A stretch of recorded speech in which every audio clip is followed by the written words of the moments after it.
En este video vamos a analizar la relatividad del color según Joseph Albers. Joseph Albers nos decía que el color es relativo, que el color va cambiando dependiendo del contexto donde se encuentra. Por lo tanto, él fue definiendo en su curso de color diferentes factores o consideraciones que tenemos que tomar en cuenta. El primero es cómo podemos crear volumen con el color.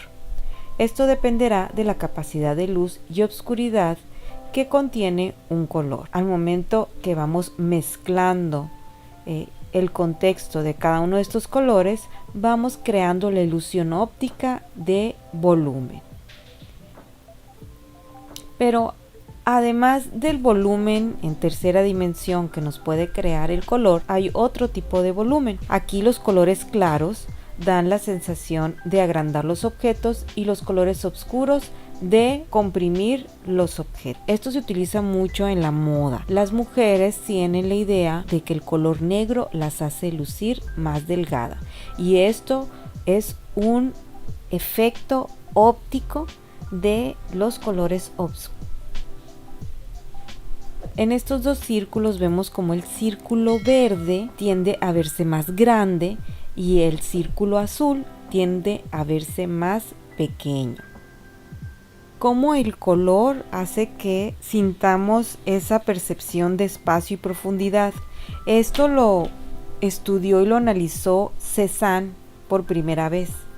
A él le fascinaba el hecho de que al pintar haya colores que puedan hacer sentirnos que se están alejando y colores que nos hagan percibir como que se están acercando. A este fenómeno se le llama colores que avanzan y colores que retroceden.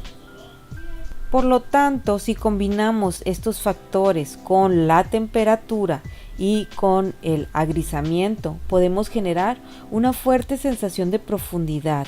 Los colores cálidos aparentan avanzar y los colores fríos retroceder.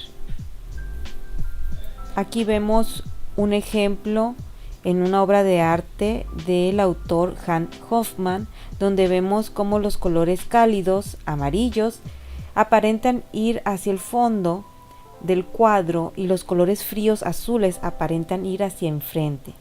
También entre más se agrisa un color, más da la sensación de alejarse. Entre más puro y brillante es, más la sensación de acercarse. Aquí vemos otro ejemplo al que aparentemente la temperatura, la cantidad de blanco y negro o gris también afecta cómo percibimos el color.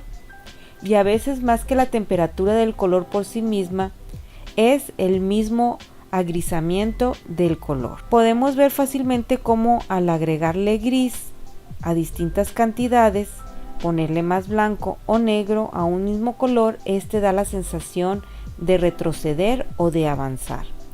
Entre más gris un color, más la sensación de alejarse, y entre más puro y brillante es más la sensación de acercarse. Si combinamos ambos factores, tanto la temperatura como el agrisamiento, podemos crear fuertes sensaciones de profundidad. Otra consideración sobre cómo el color cambia dependiendo del contexto es el de la luminosidad. Un color aparecerá como más claro si está sobre fondo oscuro, o más oscuro si está sobre fondo claro. Lo podemos ver claramente en este ejemplo. Aquí el verde adquiere una capacidad luminosa muy vibrante, pero cuando lo ponemos en fondo blanco se hace como más pálido, se hace más blanquizco, y eso es se hace más oscuro, si pierde esa propiedad. Pero no es que el color cambie, es como nuestro ojo hace que cambie el color dependiendo del color con el que está interactuando. ¿Cómo podemos determinar qué color es más claro o qué color es más oscuro? Esto se define viendo qué color es más pesado o qué color es más liviano. Aquí tenemos este color que se ve pesado, este color que se ve liviano, este se ve más liviano que este. El color que parece como más pesado es el que tiene más negro o menos blanco y por lo tanto más oscuro. En este caso, el color más vibrante físicamente es este que está en medio, pero no lo podemos distinguir porque el color con el que interactúa a los lados son colores grisáceos y eso hace que nuestro ojo no lo interprete como muy vibrante. Pero ¿qué tal si movemos y le ponemos en un contexto un color muy oscuro? Entonces sí, lo va a hacer mucho más vibrante. Todo depende del contexto en el que se encuentre el color. La siguiente consideración de interactividad es cómo un color adquiere dos caras distintas. Aquí el color rosado en los cuadros pequeños es el mismo, tiene la misma cantidad de matiz, de brillo y de valor, pero por el efecto de la interacción del color podemos percibir como que son colores distintos. Este lo veo más vibrante y este lo veo más opaco. Todo esto es por el efecto de la interacción del color con nuestro cerebro.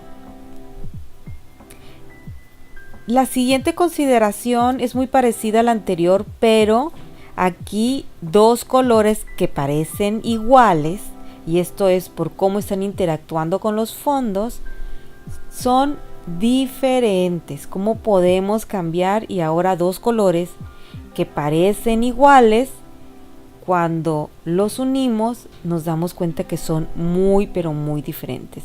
Esto es por la interacción que hace con el fondo, con el contexto.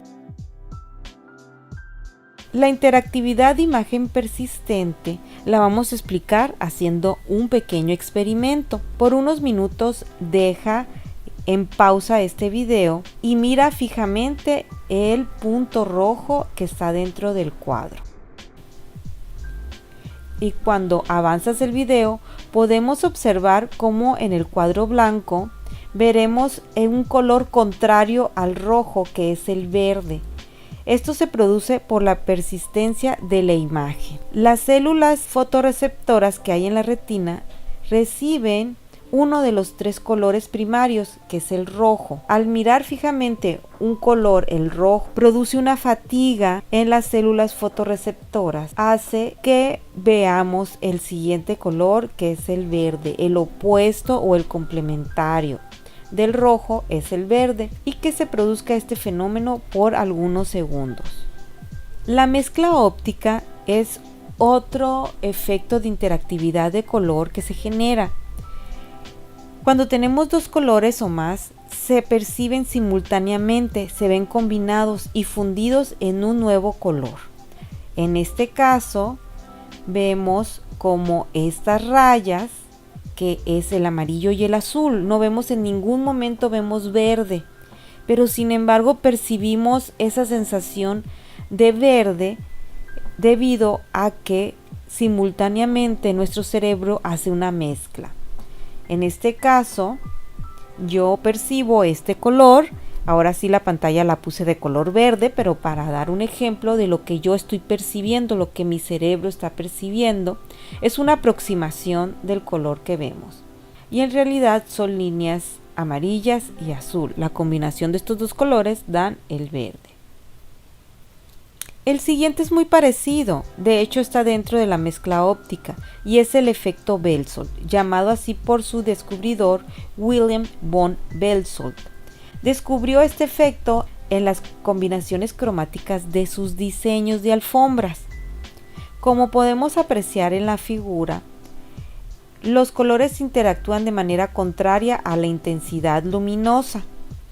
Aquí tenemos un color oscuro, por lo tanto se crea como una línea, aquí se crea una línea y hace ver como que este es un azul un poco más claro, y aquí se crea otro bloque y hace ver como que ese bloque, el fondo, es mucho más oscuro, crea un color contrario a la intensidad luminosa. Vemos un ejemplo de esto, vemos cómo es un color sólido, pero cuando volvemos a aplicar las líneas otra vez se crea ese efecto donde vemos fondo más claro fondo más oscuro, fondo más claro. El siguiente es el efecto que simula transparencia, como con la diferencia de colores, la interacción de colores, podemos dar esa sensación de transparencia teniendo colores sólidos. Tengo estos dos colores, parecen como que tiene una transparencia, parece que el azul está sobre el blanco, pero miren, en realidad son colores totalmente independientes, son formas totalmente independientes que simplemente por la interacción del color simulan esa transparencia por el cambio de tono o de matiz. Aquí tenemos otro ejemplo donde parece que el amarillo está sobre el verde y se crea en la intersección de los dos objetos, se crea un color más claro, pero en realidad si los separamos vemos que son colores y matices muy independientes, no hay ningún color sobre otro. Este fenómeno le vamos a llamar fenómeno de transparencia. También Joseph Albers estudió este fenómeno en El tributo al cuadro y cómo se creaba esa sensación de transparencia dependiendo del matiz que pusiéramos sobre el mismo cuadro.